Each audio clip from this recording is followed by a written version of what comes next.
I'm Dr. Susan Lange, and this is May 2009. We're in Ojai, California, and I have here Dr. Ray Castellino, founder of the Castellino Prenatal and Birth Trainings, the world-famous trainings. And I'm going to... Co-founder of BEBA, Building and Enhancing Bonding and Attachment, non-profit research clinic for families. And then the connections. And about connections, the work that Mary Jackson and I do, where we prepare babies and families, where we prepare families for birth and follow them through birth, and we also work with people of different ages too in that. But and Mary Jackson is an amazing midwife, and you two are experts in the field of bonding and attachment. That's right. Yes. We've been called that. Have you? Yes. So I think I've come to the right place in asking Ray that for our natural facelift massage classes that we're teaching, we've noticed this profound shift where people relax very, very deeply. They become very bonded and very open, and some of them have described that they feel like kids again. There's this sparkle and this laughter and this, in Chinese medicine we call it your shen, your sparkle that's in your eye. So I decided to come to Ray, the expert in bonding and attachment, and ask him why he thinks from his perspective that this may be so. Okay. All right, you're on. Yeah, sure.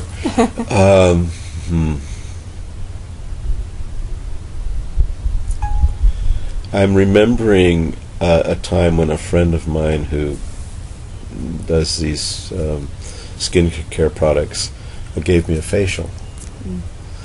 And I remember just in the process of that, just becoming just so relaxed through my whole body. It was really eloquent and exquisite. And so I'm just recalling that experience just now. And that's exactly it, because with the meridians, they do go through the body, and those points are really vulnerable points. Yeah. But if you look at the face, and I use the word look, and you look at it in relationship to baby and mom, baby just born, and you look at the journey that the baby and the mom go through so that the baby can come to the breast, latch on, suck, swallow, nurse, and suckle. You know, the whole process of doing that, there's a number of things that have to happen. And one of those things is eye contact. The new baby born and the mother and the dad, or the partner who's there, they make eye contact. They look at each other's faces, and they discover anew what they have in common with each other.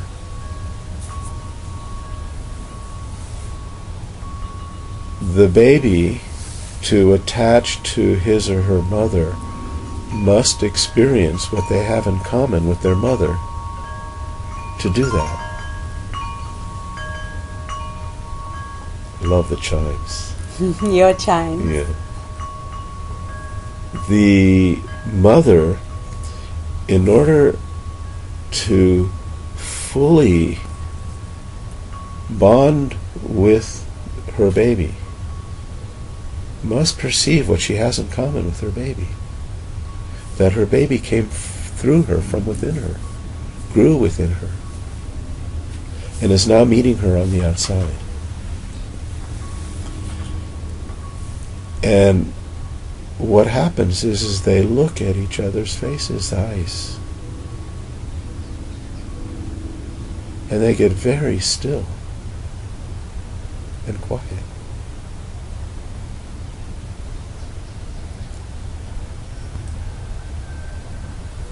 And out of that connection comes the spark of movement, where the baby has the impulse to move toward his or her mother's breast. And in the process of doing that, the baby will put her fingers in her mouth and lick her fingers in her mouth. She'll touch her mother's skin, her body. She'll lick her mother's body. She'll put her fingers back in her mouth. She'll nuzzle and turn. And then she'll pause and rest. And then she'll open her eyes and look.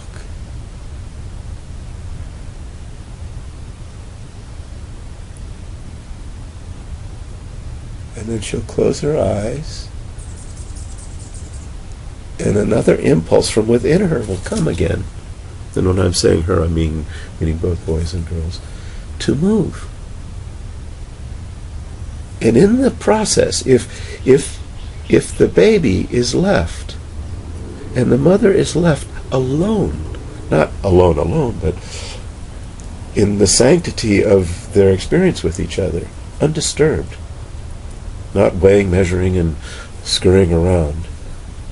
But if the baby and the mother and her partner are the most important people there, and we hold the surround for them to discover each other anew,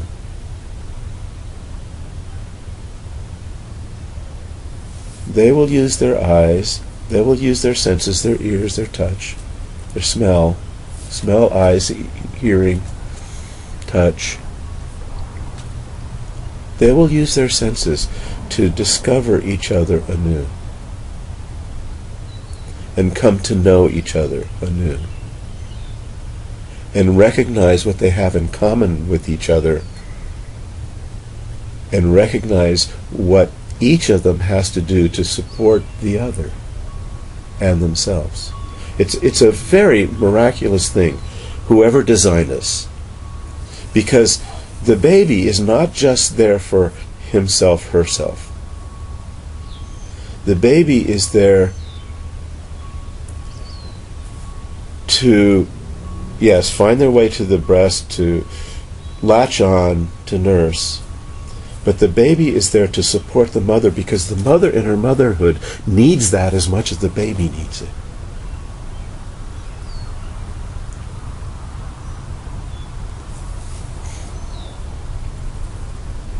And the face, along with the skin of the rest of the body, the face is the primary place. I mean, the center of our universe is somewhere inside of our head. And it's from that place that we're looking through these portals we call eyes. And we have this body of nerves and sinews and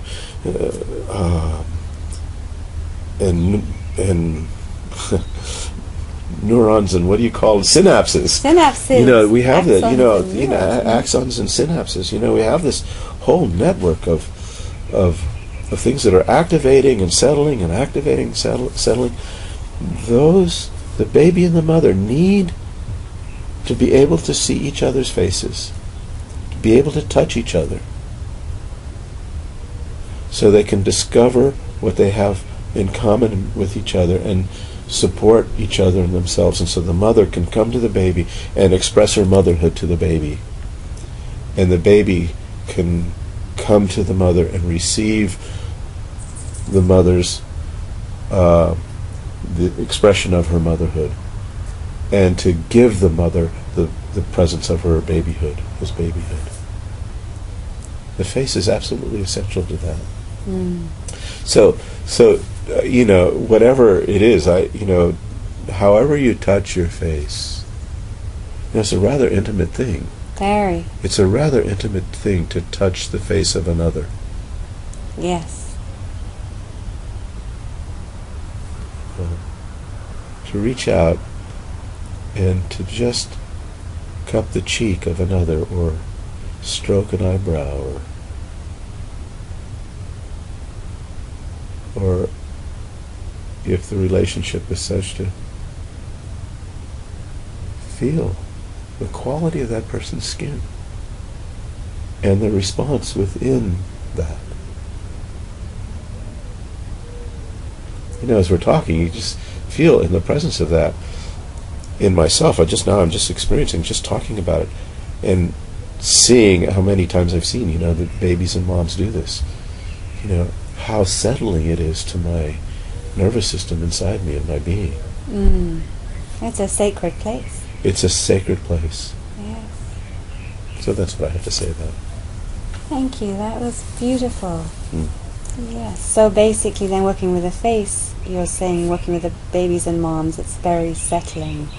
And then babies and moms can bond from that place where they can settle and the family. Yeah, thank you. Okay. It's really amazing in your workshops. I noticed that there was a very particular kind of expression on most of the participants after they'd done their sessions on each other, which was very, I have to say, looked to me post-coital.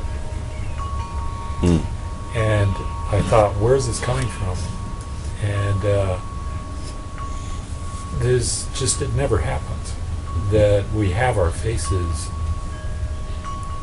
we have an interaction with somebody with the skin on our face the way it happens in the workshop. And of course it's a certain kind of massage, and it's listening touch, and it's the long intuitive touch. pressure, and it gets very long tidy. And some people looked perplexed, unsettled, bewildered, sort of like unable to really string sentences together.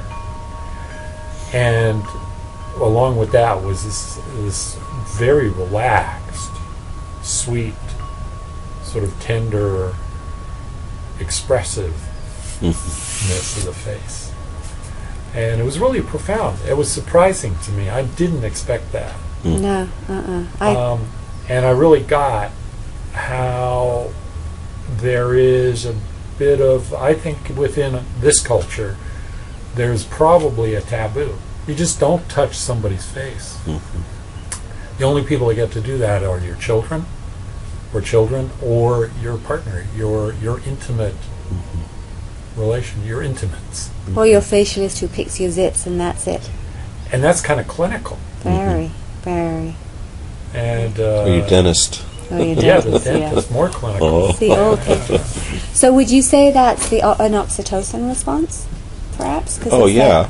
Yeah. Oh, well, not only would I say it. Absolutely. Yeah. Yeah. It's really interesting, and just like if you watch in the course of a session in a womb surround workshop, the person's doing relevant history and they're going through history, and the group itself goes through all kinds of stuff. The surround has to work really hard because I'm way more explicit about this now than I was when I was hanging out with you guys before. Yeah? But, I mean, the surround's job is to find out what they actually want to give the person that they're working with. What they want to give. What they actually want to give that person. Because you hear, everybody's got horrific, traumatic history. Yeah.